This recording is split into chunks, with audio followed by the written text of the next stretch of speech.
Salam Merger Akuisisi Playbook, saya Jimmy Gumilarsya. Kali ini saya akan menyampaikan overview terkait materi deal structuring, yaitu struktur kesepakatan yang harus mencerminkan tujuan akuisisi dari pihak penjual maupun pembeli, dan dibuat sesederhana mungkin. Dalam praktiknya, tidak semua struktur kesepakatan dapat diwujudkan karena masing-masing pihak memiliki tujuan dan kepentingan yang berbeda. Disinilah negosiasi dan kompromi berperan penting.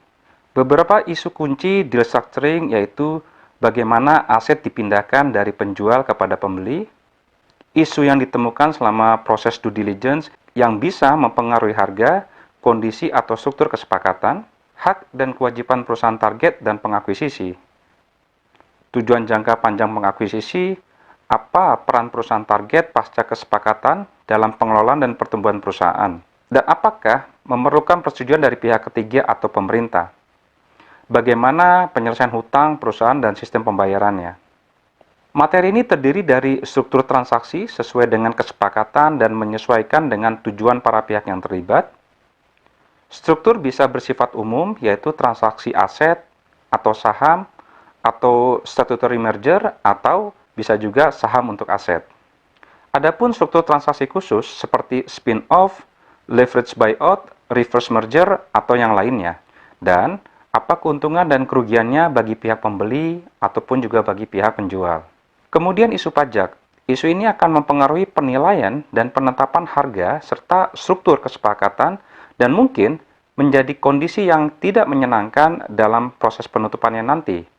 Selanjutnya terkait dengan metode pembayaran, apakah akuisisi saham atau aset atau kombinasinya, yang biasanya adalah keseimbangan dengan mempertimbangkan aspek bisnis dan aspek pajak. Dan terakhir yaitu sumber pendanaan untuk transaksi.